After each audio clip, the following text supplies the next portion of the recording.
And we are live from Keeler Gardens on this recovering afternoon from all the rain. So we wanted to just come to you briefly today to talk to you about the rain and specifically rain gardens. It's days like today that help you determine if a rain garden is right for you. So I'm going to take a couple steps away from Keeler Gardens and I'm going to show you an example. See that puddle there, the sidewalk? When we see puddles on the street, on sidewalks, and in our green spaces, after a rain like this, we know that that's a low point and that's a place where water is going to drain or be held. So if you have a spot like that in your garden, so for example, let's say right here, if this was a low point, we might in this area see a puddle. Hey, Sue, nice to see you. Sue obviously got the notification that Keeler Gardens was live. And I'm by myself today. I don't have a cameraman, so you won't see me and you won't have the lovely banter that we give you when we're together with Ed. But you will have a little guest star with Hunter visiting us because she's stepping out from the rain. And we're talking about rain gardens, Sue. So what we were talking about is that after a rain like this, when we know that the water is collecting and we're looking for places in the garden where it's always damp, it's always soggy. That is an ideal location for a rain garden. Now, what a rain garden is, when installed truly, rain gardens are places where water will pool for a day or two or even 3 after a rain. And so the plants in that space have to be okay with sitting in water for a certain amount of time. So what happens is at the deepest part of that rain garden, you may just see stones or gravel. The outside, all the way on the edge of the wet space, are the plants that can handle the least amount of what we call wet feet. And then there's ranges. So a plant that can handle wet feet for a day or 2 or 3 might be more toward the deeper part of where that water is going to pool. I'm not sure if you guys can see this or not, but our front garden actually has a grade change. So if you look where Hunter is standing right in front of her where the chairs are, the land does sort of go down to a slope here. We might choose to do a rain garden here if we felt that this area was soggy all the time.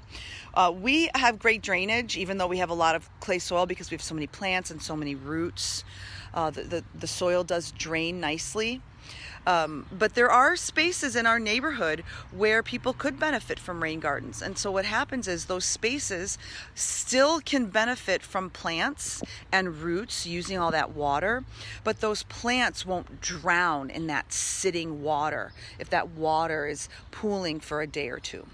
So again, Keeler Gardens is here to connect you with nature. And one of the ways we do that is to connect you with resources. One of our natural resources is water. So why not collect that water, save that water, use it where it's pooling, and instead of watering. And then those plants are okay with being wet and they're okay with being dry at times also. So you can look up rain gardens all over the internet. You can do your own research. You can determine if the style and the shape, the look of them, the plants that will work in rain gardens will work for you. I just have to take this picture. Look at the cat. She found some pooling water and she's getting a little refresher. Yes, she is a sweet kitty, isn't she, Sue? Look at that. So my point here is that this is what we do at Keeler Gardens. We connect you with resources. We connect you with ways to improve our mental health, our physical health. This cat is teaching us that water is a wonderful way for us to connect with nature, for us to improve our health. So we'll drink water. We'll give water to our plants. We'll keep the water in our garden, keep the water in our soil. And if it pools, if it doesn't drain away, let's give plants an opportunity to use that water with a rain garden. So I know this is going to be a short one today because I don't have any banter with my cameraman, with Ed. But we are going to wrap it up. So once again, we're coming to you from Keeler Gardens. Thank you so much, Sue, for joining us. I know we didn't have a lot of guests today because we are having a short run, but I really thought it was important on this rainy day to look around, see if you see any puddles, see if you see any places where water is collecting. Think about how we might use that resource, hold on to that resource, and use it to our benefit. So another one of the things we do here with respect to programs is we help you create these kinds of spaces.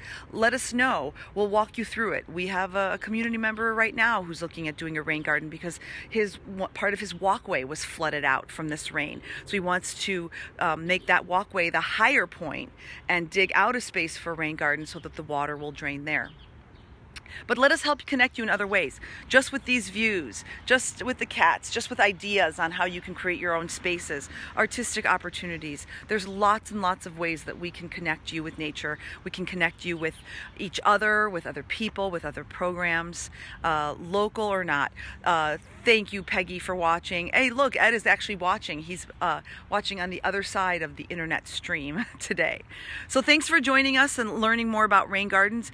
If you have a question or a comment, put it in the comments, or you can email me, gina@keelergardens.org.